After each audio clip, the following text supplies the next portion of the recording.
Nakakita ka na ba ng isang higanteng puno?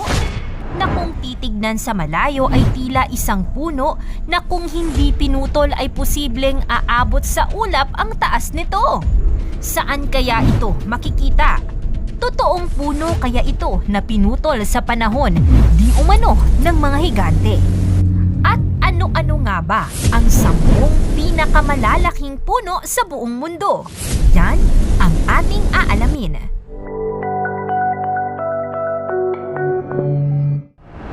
Pang-10, Robert E. Lee. Katulad ng lahat ng ibang puno sa listahan, ang Robert E. Lee ay isang giant sequoia. Ito ay may trunk volume na 1,135 cubic meter, taas na 77.6 meters at kabilugang sukat o circumference na 26.9 meters. Ang puno na ito ay ipinangalan sa commanding general na nanguna sa Army of Northern Virginia noong panahon ng digmaan sa pagitan ng mga estado ng US at kinalaunan ay huling naglingkod bilang presidente ng Washington College, ngayon ay Washington and Lee University. Matatagpuan ang puno na ito sa Garfield Grove, isang malaking kagubatan ng mga puno na malapit sa bayan ng Three Rivers, California. Pang-9, Monroe. Ang Monroe ay isa pang giant sequoia na matatagpuan sa California. Matatagpuan ang puno na ito sa Giant Forest Grove na nasa Sequoia National Park ng Estados Unidos. Ang puno ay may kaparehong trunk volume gaya kay Robert E. Lee sa sukat na 1,135 cubic meter. Ngunit ito ay nasukat na bahagyang mas marami ng 2 cubic feet. Mas mababa ito ng kaunti kay Robert E. Lee sa taas lamang na 75.5 meters, ngunit mas bilugan ng bahagya sa circumference na 27.8 meters. Binansagan ang Monroe ayon kay James Monroe, ang ika-5 Pangulo ng Estados Unidos. Pang-8, Franklin. Ang ika-8 sa listahan ng pinakamalalaking puno sa mundo.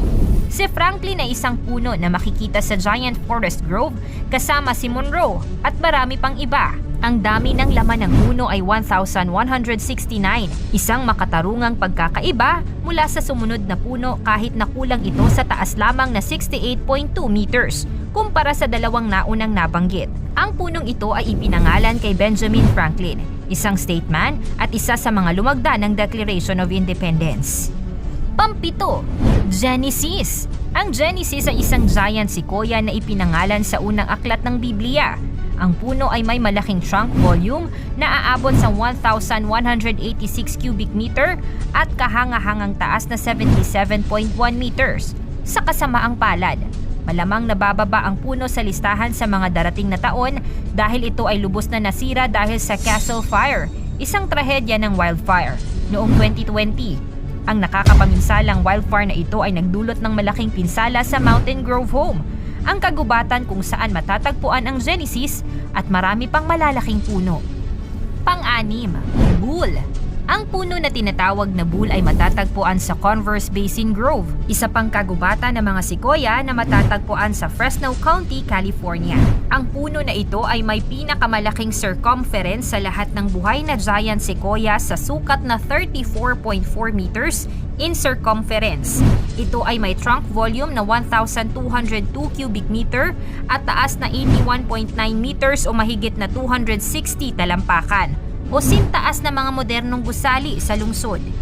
Hindi ito ipinangalan para sa isang pangulo o kilalang general. Sa halip, ang punong ito ay nagmula kay Franklin A. Bull, isang individual na nangunguna sa lokal na operasyon ng pagputol ng kahoy na may tungkulin na putulin ang mga puno sa kagubatan.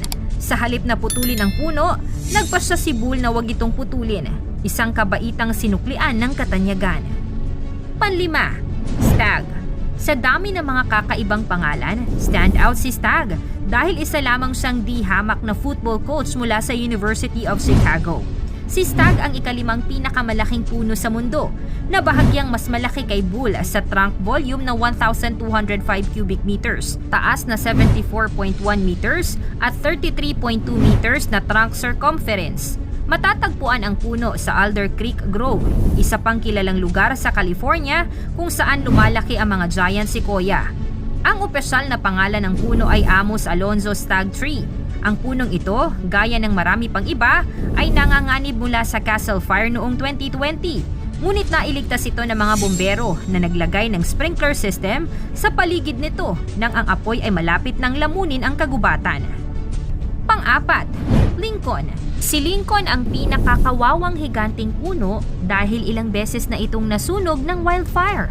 Kaya naman sa taas na 78 meters at trunk volume na 1,259 cubic meter, ang base ng puno ay naging irregular at puno ng mga sunog na balat sa lahat ng direksyon nito.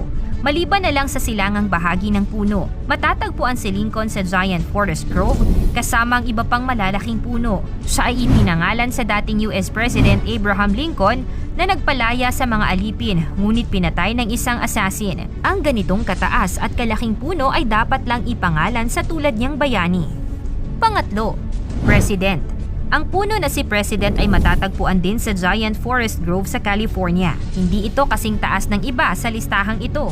Sa taas lamang na 73.4 meters. Ngunit mas malaki ito sa karamihan na may trunk volume na 1,278 cubic meters at mas payat kaysa sa iba sa kabilugang sukat na 28.3 meters.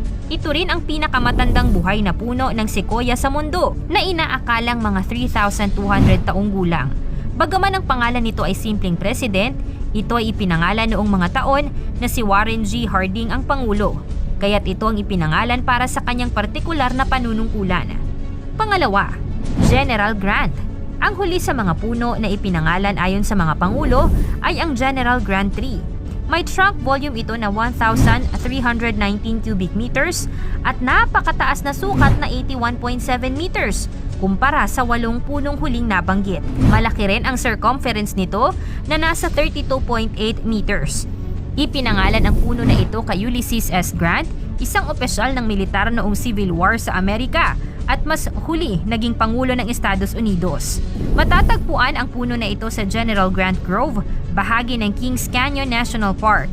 Ang General Grant ay kung minsan ay tinatawag na Nation's Christmas Tree, isang tradisyon na nagmula kay President Calvin Coolidge noong 1926.